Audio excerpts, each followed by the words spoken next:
Are you ready?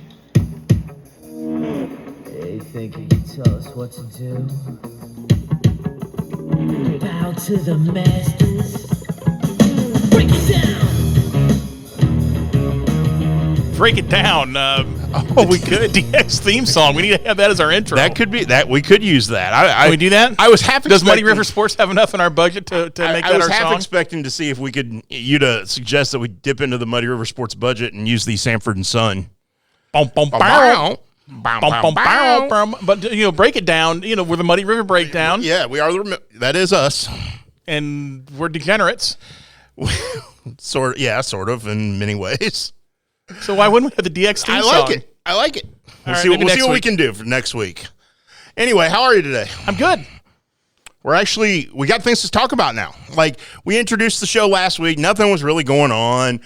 We're still waiting for practices to begin and stuff to shake down. And now we have news. We have practices. We got games coming up. We've got events starting. We got stuff to talk about. You got a baseball next year. Are you? I always have a baseball. And you know this from all the years of working alongside Yes. me at the WIG. You just throw stuff up in the air. How many times did I hit the lights above us with the baseball tossing? It's my thinking tool. It is your thinking tool. I have a couple sitting on my desk at home that I do the same thing with. Buster's got a baseball that we play fetch with. What a crushing way for a season to end for a team. Oh my gosh. So last night, as we sit here and tape this, we were taping this on a Wednesday afternoon. The night prior to this, the Quincy Gems season came to an end in the Western Conference Championship game against the Alton River Dragons, 8-7 on a walk-off grand slam with one out in the bottom of the ninth. But I was out at QU soccer practice and starting to work on preview stuff at the college level, and so I'm following along on my phone, and they're up 7-1. 7-1. 7-1. In the eighth inning. Yeah, it was. Wow, it was seventh. It was 7-1 going to the bottom of the seventh, and I'm thinking, okay, so I drive home, and when I get home, it's 7-4. No big deal. They can get 6 outs. So now it's 7-4 going to the ninth.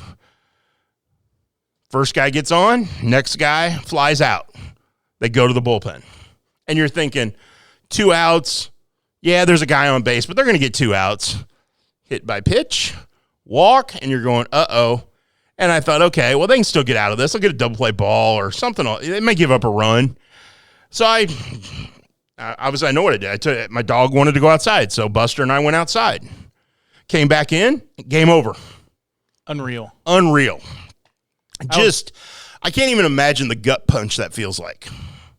Because I went through, when I played baseball, we lost a championship game, and the winning run was scored at home plate, and I dropped the ball.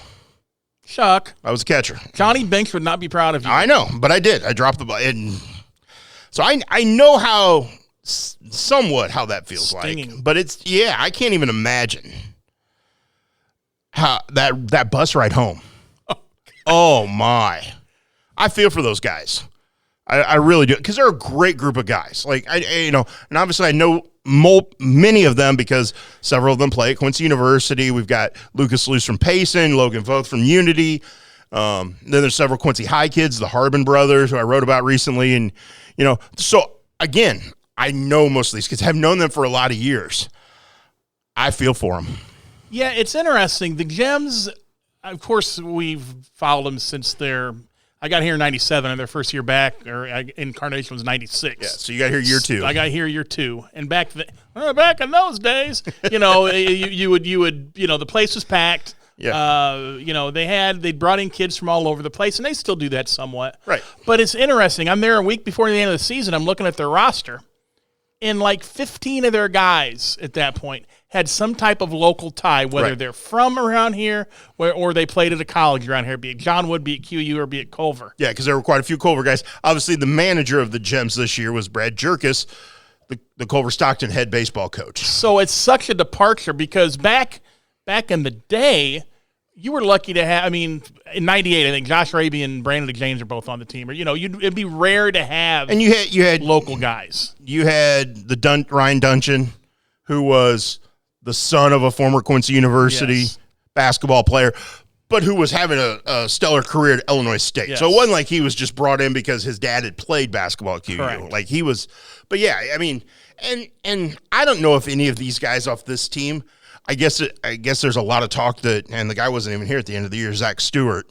That kid was a stud. That kid was a stud. So there's a chance he could end up being a pro prospect. Yes. But it's interesting. I think that the prospect, having watched it for years, and I just think they play too many games. I think to me that's the biggest issue that the prospect league needs to address. You need to somehow start June 1-ish and finish. What is 30 days? September, April, 30, end July 31-ish. Yes. Because and I'm talking in. I'm like, having your playoffs be done. Done. Like a 48-game season or give 40 these guys somewhere a in there. chance. Yes. To go home for a few days, to rest, go on a week vacation. Do it. Some of these guys, and having had some conversations with some of these guys, the last couple weeks of the season, there were some guys who were going to go home for one day and then have to report to school. Mm-hmm. And for many of them, they're going to be reporting to school here either the end of this week, early next week, and then their college coaches are going to be like, okay, let's get to work. And I don't want to besmirch any of the local guys that were on the team because, like I said, there's 15 of them, but there should never be 15 local guys on the Quincy Gems. Well, and I think part of that was as the season wore on and guys either got injured, got tired, college coaches for like in a pitcher's case said, okay, you've done enough innings for the summer, you're done. We're pulling the plug on you. So then the Gems had to scramble to find guys. Now, as of, I think it was Sunday morning, there was a chance they were only going to have 12 guys in uniform last night. They ended up with 18, I think. It might have been 20. But, I mean, they ended up with a little bit of depth last night. But there was a fear they were only going to have 10 to 12 guys be able to play last night. We look at you just mentioned a couple things in there. You mentioned how some of these kids come here and they have innings restrictions. Yes. They have games restrictions. Why wouldn't, if you're that league, why wouldn't, again, you can't, I asked the Bennett Stice kid through last night, and he must have thrown really well. He did. But he probably ran into a pitch count at some point, which is probably why he ran out of the game. I don't know. I didn't listen to it. I didn't watch it. I mean, he but anyway, you could tell he was getting a little tired, but sure. But there are certain restrictions there. Yes. So why would you, if you have this summer league, why wouldn't you also try to restrict the number of games you play? Why would you have a 60-game season? Why would Great question. You need, I think the Prospect League, it's a great league. It does a lot of good things for the kids. It gives them an outlet to play. Yes. It's a great, I tell you what, if you don't want to go all the way down to St. Louis for a game, Jimmy Lothan and the crew here put on a great show. Yeah. It's usually a good time to go out there. But why would you? Why would you do that? Well, DOB, it's about the money. They need to play those games to get the money. Well, and that's what I would like to know. How much money would they lose? Obviously, you're talking tickets and concessions. How much would they lose off 5 less games, home games? Mm-hmm. Like, I don't know. I don't know if it would be so drastic that they couldn't do it. Well, if you went to 60 to 48, you're losing six home games. 6 home games. Yes. How big of a sock is that to the wallet, to the bottom line for the owners of these teams? Or is it a situation where, because and the Prospect League people and the Gems people could correct me if I'm wrong, but I don't think they get a dime from the city for all the money they bring in. Like, I don't think the city backs them with any sort of public help. dollars? No, not anymore. It used to be when the Civic Center owned them, obviously. Right, but nothing now. No. So maybe it's time for that to, obviously there is an ownership group, but maybe the city needs to embrace it a little more and find a way to help, and maybe it can help offset some of that. More is not always better, because you can find that sweet spot. I remember back when they used to have the Macker used to have 1 million teams here. It was too big. It wasn't right. The Quincy Exchange Club made and was able to distribute more money. It was more profitable in air quotes, when it was smaller, because they didn't have the same type of overhead in the overview. So I'm guessing the same thing would translate here with the Gems if they played a little bit smaller season.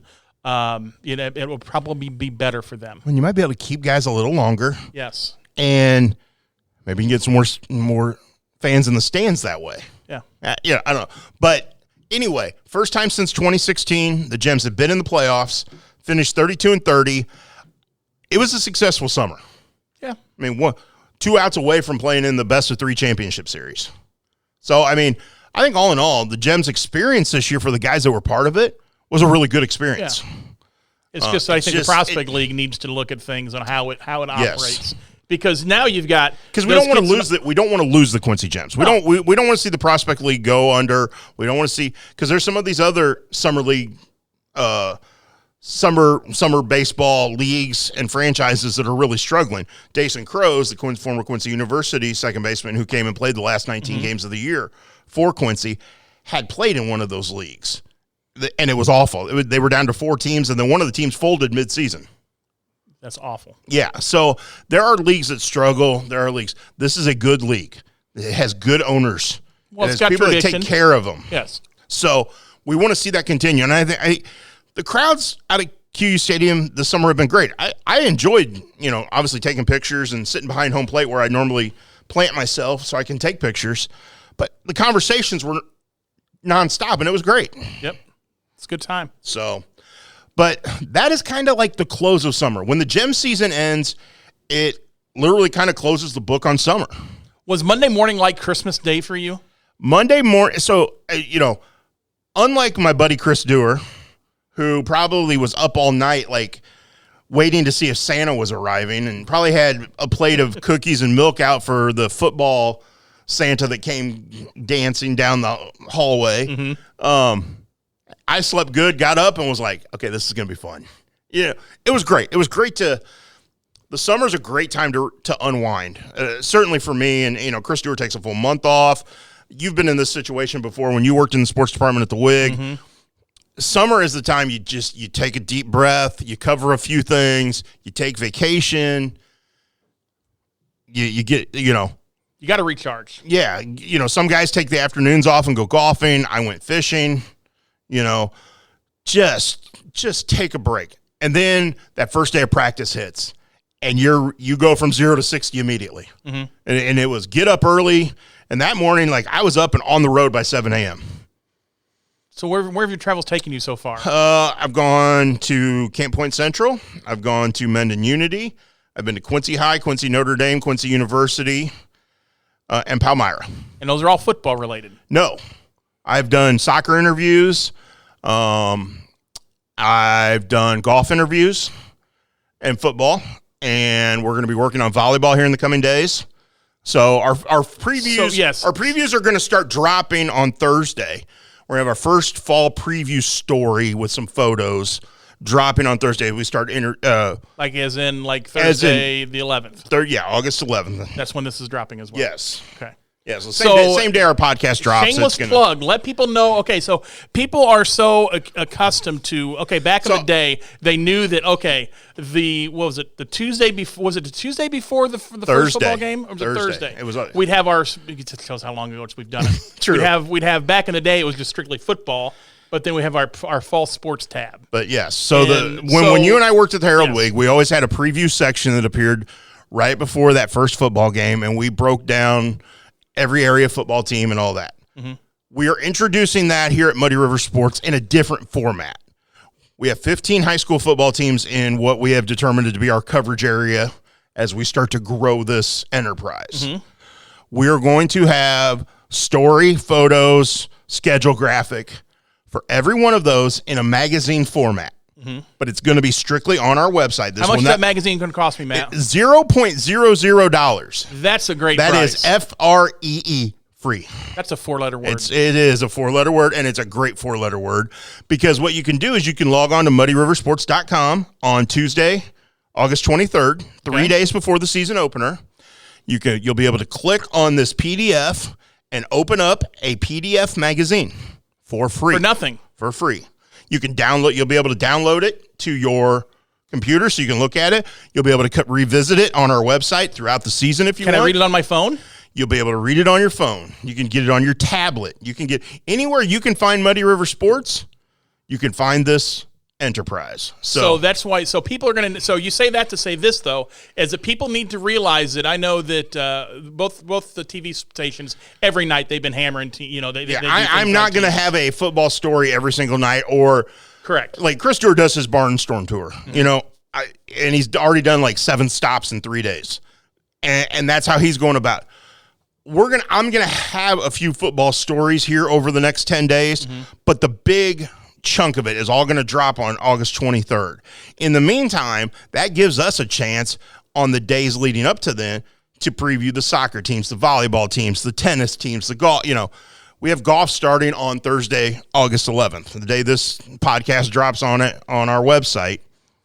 I'll be out at Westview Golf Course for the D.A. Wyburn Invitational, which will have a bunch of our area teams. So you can look forward to seeing some stuff. Not all at once. We're not going to go, okay, here's all these teams. Here's 700 photos. We're going to spread it out a little bit, but we want to be able to give you guys some different things to look forward to. We're going to start next week with our spotlight stories. So every Tuesday, you're going to have a Prairie State profile, which will involve an Illinois student athlete from an Illinois area Illinois is school. the Prairie State, correct? Correct. And then on Thursday, the Show Me State profile? the Show Me Spotlight. Show Me Spot. Dang it. So, and those will be brought to you by John Wood Community College, helping us sponsor this and get it going. And so, yeah, every week we will have those on Tuesday and Thursday. We'll have the Muddy River Breakdown each week. Our podcast will drop. We will have a Shuck on a Truck. Shuck on a Truck? Shuck on a Truck. When can I be on Shuck on a Truck? We'll see. Your big head might not fit in the small camera I have. No, actually, we'll do a remote Shuck on a Truck sometime. I actually got a request for a Shuck on a Truck that I should go to Indianapolis and do one. No, I don't think you can do that. So, well, it was it JD? No, it was with the UND football coach. Because I had done one with the Truman State assistant football coach, and I made a crack if I did a road trip to Indy, wonder if Chris Keevers, who's the University of Indianapolis football coach, and next thing I know, people are saying, "Come on over, we'd love it." Oh, that's hysterical. So yeah, so you got Shuck on a Truck, you got us on Thursday, you got the Muddy River Breakdown on Thursdays, and on Wednesdays we will have What the Shuck on Wednesdays. Yeah, and every other week that will be Chris Dewar will be in here with me, and then we'll have a special guest on the other week. Oh, cool. So we'll alternate weeks between Dewar and a special guest for that. You and I will be on every week. So we're going to try to jam-pack you with stuff and try to keep it lively and interesting. I got a Shuck on a Truck that's going to be upcoming with a local or a pit master. Ooh. Yeah, to talk about, barbecue competitions, and then also talk about, firing up the grill at your tailgate or before a game. Who really needs that? Goff. Bob Goff really needs that help. Does he struggle with the grill? No, but he thinks he's a grill master and he needs to learn more. Okay. Maybe I can teach him some lessons. So that's a lot of good content. I didn't know he was still in here. So you've got a lot of great content. So yes. the reason I ask you all this is because I want people, the readers and listeners and whatever you want to call them, the connoisseurs of Muddy River sports content need to know that all your football stuff's coming on the 23rd. Yeah, I'm not ignoring football the first 3 days of practice. Obviously, we've dropped a photo gallery already off Monday. Mm-hmm. We're going to have some more stuff loaded late Wednesday. This will be dropping on Thursday, so there'll be already some stuff on there. So we'll give you some football tidbits along the way, and then we'll come with our full magazine style preview section. That way you can get your fill of football, and you can absorb it. You can get ready for it. The other part we're going to add to this, last year we did a thing called Game Night Guide. We will be doing Game Night Guide to let you know where the games will be on Friday night, where you can find them on the radio or a streaming service, because we got some great partners in crime in this. The whole boys down in Pittsfield, with Central Illinois Sports, Steve Surratt over at Brown County with BC Hornets Sports. Those guys do stuff on YouTube, live streaming of their games. Great stuff. So we want to make sure you know where to find them, how to get to the games, where all those things will be. But we're adding a video element this year to Game Night Grub. Game Night Grub. So we're going to give you each week, if you're going to be heading to a football game, we're going to pick a different area team that's at home, and we're going to give you a spot that maybe you want to stop and grab some grub in that town, but we're going to go visit it first. That way you can see a little bit of what's on the menu, hear maybe from a coach or a player from that community, maybe an AD. We'll see who wants to join me on those, but we're going to give you a little. Last year was a little bit of, hey, check this place out. This year we want to give you a little more in depth. Take it to the next level. Chuck, you may supplant Dewar as the hardest working man in Quincy media. I don't know about that, because that man goes everywhere. I mean, he and I were together in Palmyra on Wednesday morning at 11 a.m. or at 7 a.m. I mean, the man's everywhere. Okay, so I got a couple questions for you now. We're going to switch gears a little bit, and I threw this at you. By the way, this is the Muddy River Breakdown with Shuck and DOB. Yes, just so people know where where we're at. You did the reminder at the 20-minute mark. Good job by you. Oh, thanks. I can see the clock. Okay, things to watch in fall. Okay, so we'll be more a little football heavy in the next couple weeks, but I want to kind of focus today, putting you on the spot on the other fall sports. Let's go. Things to watch this fall on the soccer pitch. What locally, be it high school, be it QU, Culver, whatever it might be, John Wood. I think what are the top one or two storylines? I think the QND boys soccer team has a lot of returnees this year. Some very talented players, including the Division I signee and Tanner Anderson. And I think there's a hangover for them. They're still mad. There's a chip on their shoulder over the way last season ended. I saw their video they put out the other day. It was like 289, I think, was the thing that Greg Reese was talking about. Like it's been, he said 289 days. 289 days since we got beat. That was the first day of practice. Trust me, it has no one involved in that program has forgotten that loss, and so that's going to be really interesting. Was it in the sectional semi? Or yeah. And so to see how they respond to that. They've added some new pieces. They've got a couple freshmen that are coming in that can help them. I know they got at least one transfer who's come in who, as an upperclassman, can help them. They've got some depth this year to go along with the talent. I think they're a team to watch. I spent some time this week with Quincy High School. I think they've got a chance, especially up front, to be better in the attacking third. And I think Carter Vemberlo, whose two older brothers were great soccer players who went on and had good careers at Quincy University, Zach and Ethan Vemberlo. Mm-hmm. He's right there with them. He's very talented.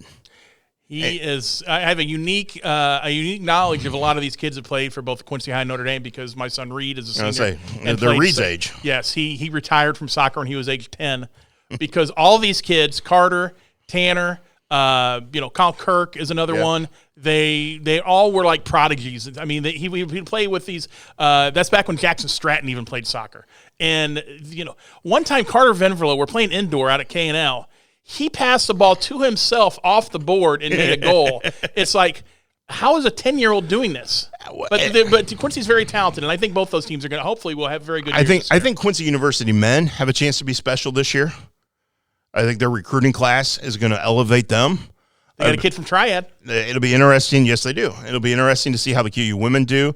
John Wood had a heck of a year last year. They now have their field is more put together there at the school. So you're starting to see them build a home turf. Mm-hmm. So that's going to be another element there. Pitch, please. Yes, pitch. Sorry. And Hannibal has a new turf field. My goodness gracious, does that place look nice? I can't, and again, that's a story we're going to get to next week is the improvements Hannibal has done to its athletic facilities and all the work in the Pirate Pride program. Mm-hmm. Can't wait to break it down with Clint Graham on that front. That might be a shuck on a truck, you never know. Okay, what about golf? We got any golfers to look forward to, boys or girls? The one I really am interested to see on the boys front is Blake Arnold, who had a really good summer. From Liberty. Yes. He'll be a senior, went to the state tournament last year, missed out on his he wanted to finish in the top 20. I believe he was 23rd. I have to double check that, but had a really good summer, won a couple big events, played really well in some big events. I think he's a kid, and he's such a humble kid. Just goes out and plays, and then, okay, I'm done. All right, what's happening? He's just such a great kid, but he's really elevated his game. And then on the girls' side, Sophia Gold played in the Illinois State Women's Amateur, played well. She's only a sophomore at Quincy High School. I think she's going to be very good. And so we'll see. But those are the two. If you want to pick out a couple individuals, I'm anxious to see what Ross Thompson at Quincy Notre Dame does. He got to play on the same team as the Alex McCulloughs a couple years ago. Mm-hmm. Now it's his turn to be the senior leader. How does he handle that? How about any Harriers or anything Harriers to watch? You know what a Harrier is? Yes, I know what a Harrier is. What is a Harrier for those out there saying, what the heck's a Harrier? Cross-country runner. A cross-country runner, of course. Yes. What's a thin-clad? Thin-clad's a trackster. Yes, so some Harriers are thin-clads. Yes. But are all thin-clads Harriers? No, not necessarily. I don't think so either. No. So who are we looking for? Anybody to watch on the cross-country? Well, it's going to be interesting because you had like last year you had Quincy. I had a couple seniors who were really good. So I think this year, Alexandra Myers at Quincy High School. her last name almost forgot me or almost lost it there. So, but I think she's got a chance to do something special this year. Anna Shearing was really good last year. Her younger sister, Olivia, will step into that role at Quincy High School. Eric McClellan, whose dad is the former cross-country coach, who's now the AD at Quincy High School. I think he elevates himself into maybe a top runner there. Notre Dame was really young last year. So I'll be anxious to see how they continue to progress. And Liberty's going to have somebody. They always do. They always do. Okay, two more go mini for it. topics. Are any possible state titleist on the Show Me side of the river in softball? Canton. I think Canton's got some depth of talent back. Macy Fisher, very talented player. I believe Kenzie Biggerstaff is back.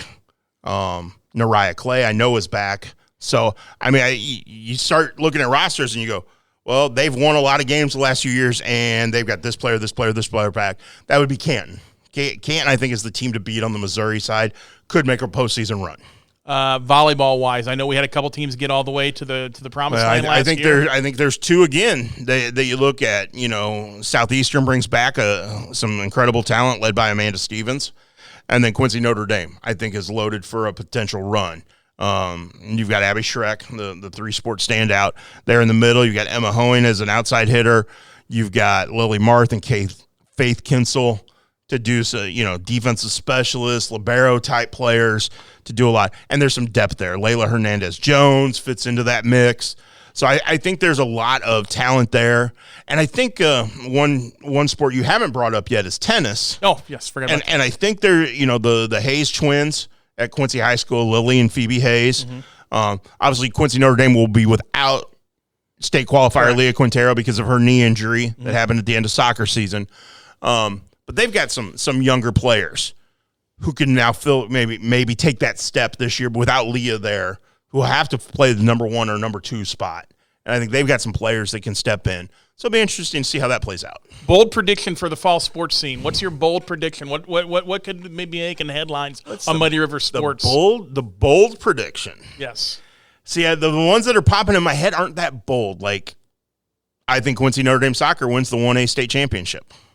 Okay, that's pretty bold to me. So I think because they have a chip on their shoulder, because of the talent they have, I think they want to go out and prove something this year. Because think about it. Last year didn't work out their way. Mm-hmm. The year before was the COVID season, so they didn't get a chance to play for a state title when they were hammering everybody because that was Seth Anderson's senior year. Yep. I think there's something for them. They're going to play with something to prove this year, and I think it ends in a state title. Soccer state championship. I can see it. We'll have to do another commemorative booklet to honor the champions. Okay, one more topic before we before we take off out of here. Hit me up. I started. Okay, so Jack McKenzie, God bless him, the dearly departed QU men's soccer coach. When I moved here and started covering QU stuff in '99. When you got here, I moved over to QU and started covering more of their stuff. And you were the Quincy High Preps guy. Yep. At that point, he brought me a bunch of VHS tapes and wanted to try to get me to watch the English Premier Soccer League. Of course he did. Now, I'm from Galesburg, where we have no soccer. We finally got soccer my senior season. It was a co-ed boys-girls team in 1989. So I come from a different world. Obviously, Quincy, it's ingrained in you Quincy people. Yeah, I mean, they've had high school programs almost 50 years. Yeah, I played Quincy Soccer League. Little Chuck was a soccer player, Guys like Kurt Stuckman and I were teammates in the Quincy Soccer League. Oh, my goodness gracious. What a combo. Yeah. And we both played defense. So, but we didn't really have soccer. And we had like YMCA soccer. I played for the Cosmos. Okay. Back when I was like 10. So soccer's foreign to me.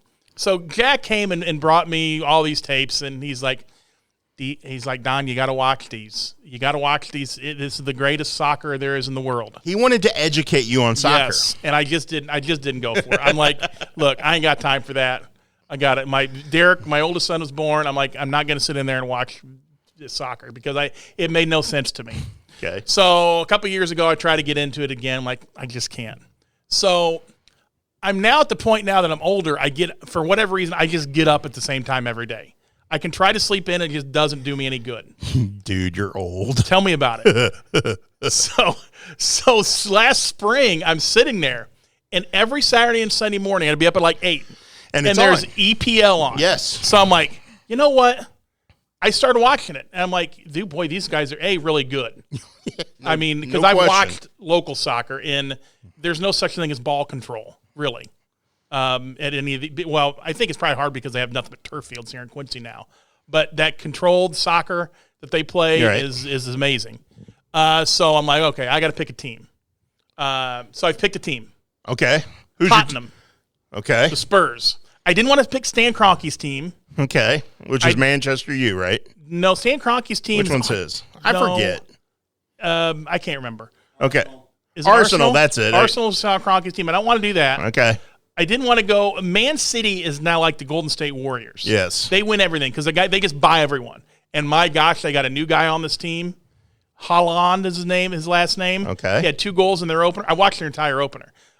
He's unreal. Mr. Soccer now. Erling Haaland, I think is his name. He is unreal. He got a little man bun and everything. You're going to get a jersey, aren't you?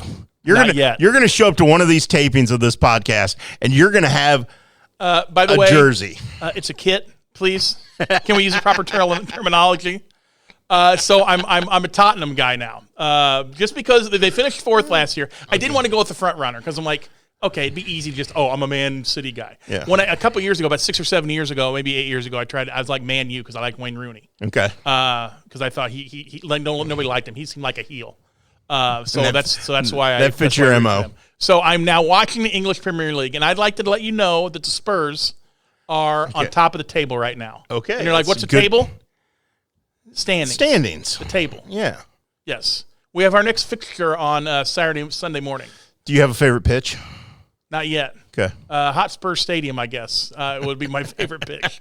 But you know what? It's really ingenious how they have it all laid out. They've got it's set up kind of like the NFL in that they have certain windows where they play their games. And if you're in the last window on Sunday, which Tottenham is this week, and it's going to be on USA, that's like the game of the week.